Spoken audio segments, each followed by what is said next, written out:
Hello, everyone, and welcome to this program sponsored by Virgin Pulse and Blue Cross Blue Shield of Rhode Island, entitled Caregiver Stress and Burnout. I'm your health educator for today. My name is Jay O'Connor. Just a little bit about me. I've been in the field of health education since about 1984. In that time, I've been to school to create a master's program in exercise science. I'm also a licensed and certified massage therapist. I'm a nutrition coach and also a personal trainer. I've been schooled in developing a lot of these different programs, anything from nutrition to exercise to smoke cessation programs. But today, our topic is caregiver stress and burnout, and I appreciate you being here. So let's talk a little bit about caregiver stress and burnout. The first thing we want to know is a little bit about some of the statistics. 40% of caretakers felt emotionally stressed. 20% said it caused financial problems, and 20% felt physically strained by the job of caregiver. So in our lifetimes, most of us will be able to say that we were a caregiver for somebody. Usually about 85% of the time, it's a family member, and half of those times, it is a parent. Oftentimes, being a caregiver can lead to feelings of powerlessness and can lead to burnout and depression. We're going to talk a little bit about those terms, right? But it's very common for somebody to accept the role of caretaker and start to feel overwhelmed, and it impacts their own health.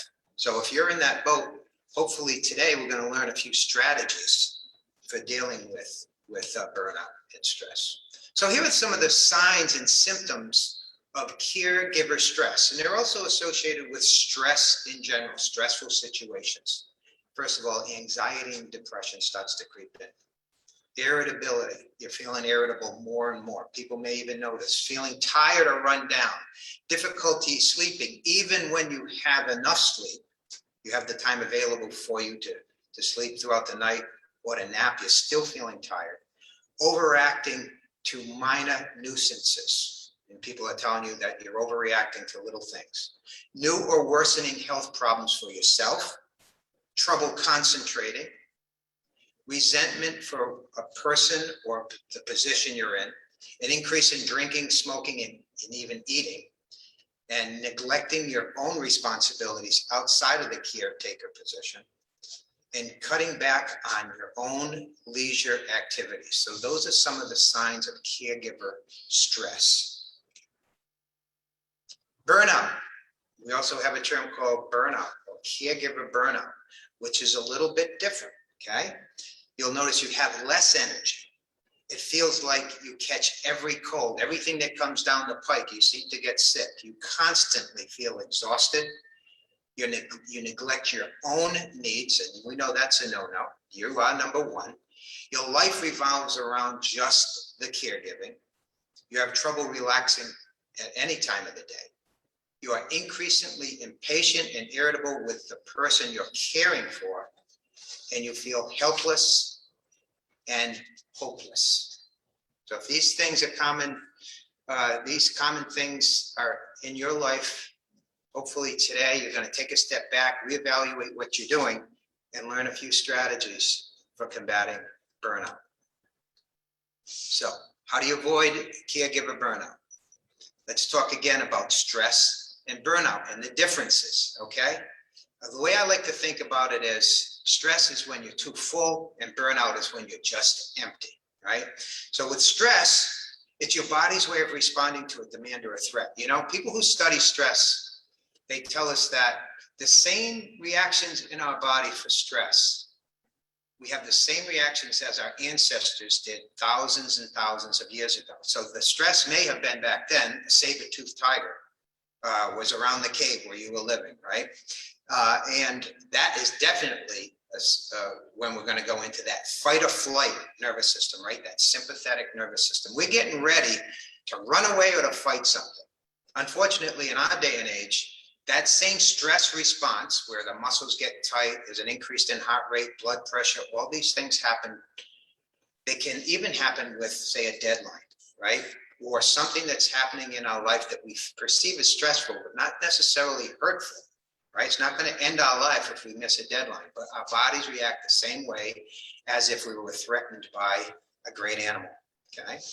Chronic stress can upset the immune system and the digestive system, as well as cause weight or heart problems, anxiety, and depression, okay? So with stress comes release of certain hormones, stress hormones, right? Where we tend to get onto this sympathetic fight or flight nervous system, and we can't turn it off.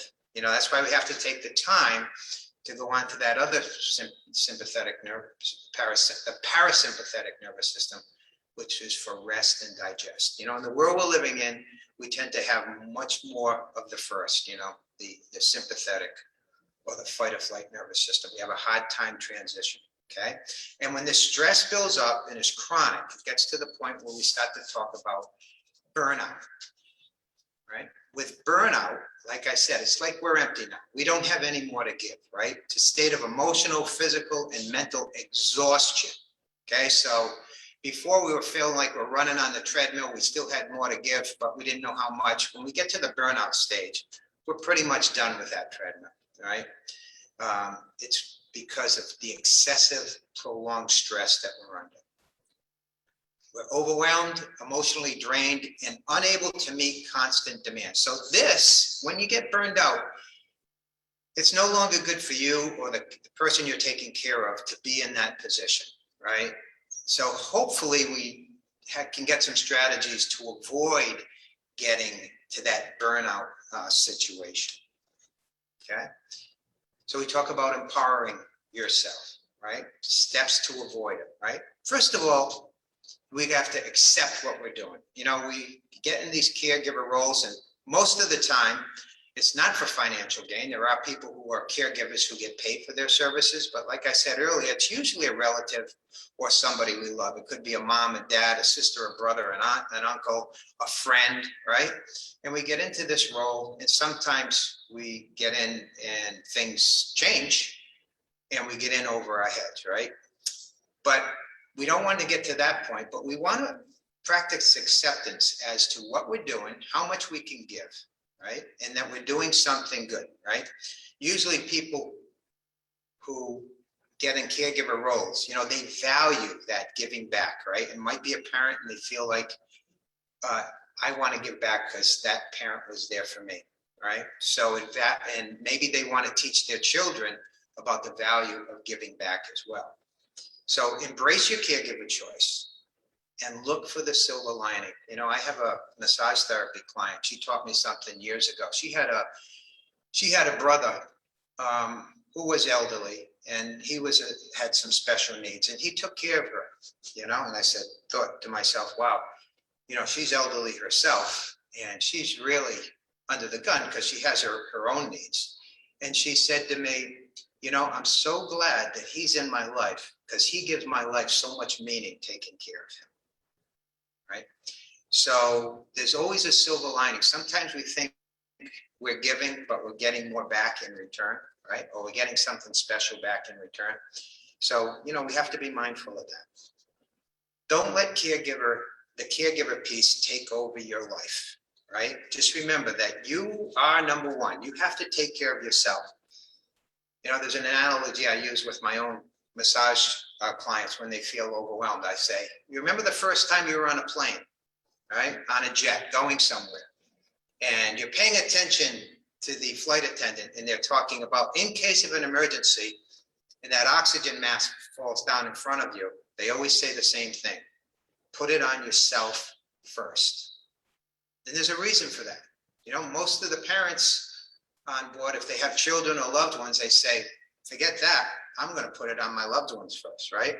But if you struggle for that, then you're not good for anybody, right? You need to take care of yourself first so that you can be there for others. Focus on the things that you can't control, right? That's a wonderful thing. There's prayers about that, right? And people meditate on that because sometimes we feel overwhelmed, and there's nothing we can do about the things that are overwhelming us. We have a piece that we can control and a piece that we can't, right? We can try to problem solve, but ultimately there are things that we cannot control, right? Especially if you're taking care of, say, an elderly person, a person with some special needs. They may need a medication, they may need a therapy that you really can't deliver, right? Maybe you can make an appointment and drive that person to the appointment, but the things that they really need are out of your control. You can make it happen for them, but ultimately you don't control it. And celebrate the small victories, right? Think about the ways that you get rewarded for the position that you're in, and also how you help other people with these small victories. Maybe you're a caretaker and this person hasn't stood up or walked or been to the grocery store in so long, and all of a sudden you're the person that's involved in doing that, right? So hopefully, you value those things and you know that what you're doing is really good work. Seek appreciation. When I first read this slide, I said, well, we don't want to be needy, right? That's not necessarily good quality. But studies have shown that caregivers who feel appreciated, right? Everybody wants to feel appreciated, but caregivers that feel appreciated experience greater physical and emotional health. So what this tells me, and maybe tells you, is, we have to create a team of people who understand what we're going through, right? And appreciate what we're doing, right? And sometimes, it seems like in some families, there's one caregiver, right? Maybe there's 6, 7 siblings, and there's one person who's the caregiver, and they don't feel appreciated, right? Which is a sad situation. Sometimes when they talk to people in their family and they tell them what it's like, they do feel appreciated. But sometimes you have to go outside and create your own team.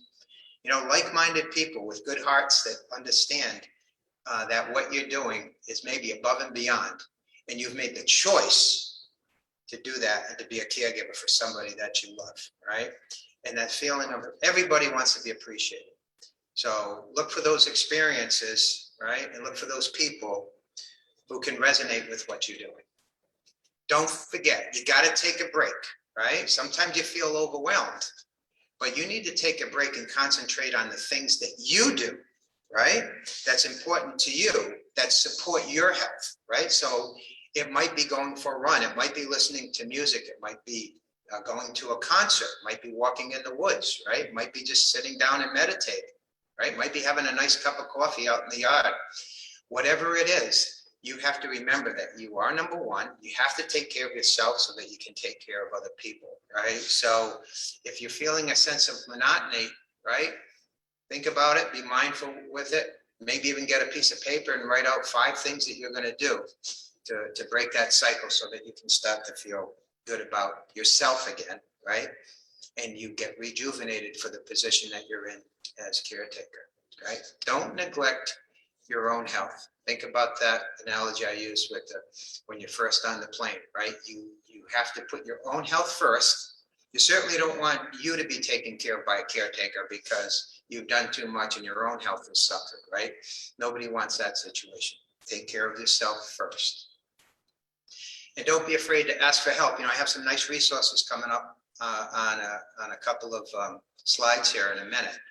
But sometimes people feel overwhelmed and they just internalize it and they don't ask for any help when there's a lot of help out there. I'll give you, for instance, when my mom was in the nursing home and we used to go visit her every day, I used to see the same lady, and she was from the hospice. And I said, "Oh, who are you here to see?" She says, "I'm here to see like 5 people." I didn't know that was part of what hospice did, was they do visits to people and they check their medical charts and they make sure that everybody's getting their medications. And they make sure that they get another visit, once or twice a week. So there's help out there for you. I'm going to give you that list in a minute. So maybe you can have a piece of paper and a pen ready, or have your phone ready to take a picture, because if you find yourself in need of resources and help, it's out there for you in the form of a support group. Okay, seek help, but you're also going to be helping others. So support groups for anything are really good because you feel like a part of the solution, as well as getting your own situation better, right? So what strategies do you use to combat stress? Just give yourself a minute to think about which things you do that de-stress you. How do you take a break from your role as a caregiver?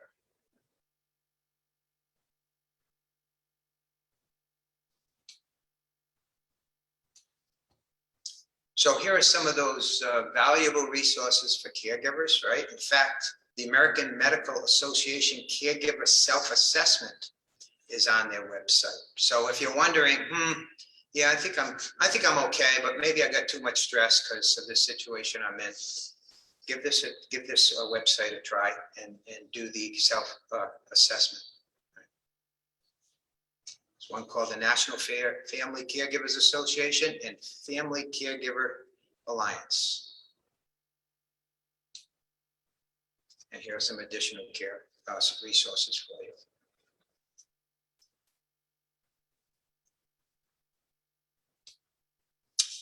So I hope you've learned a little today about caregiving and stress and burnout.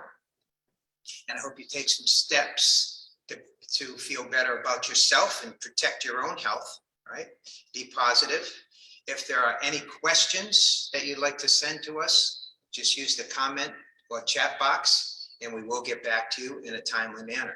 Thank you again for coming to this program today, sponsored by Virgin Pulse and Blue Cross Blue Shield of Rhode Island. I'm your host, Jay O'Connor. Thanks again for being here and have a great day.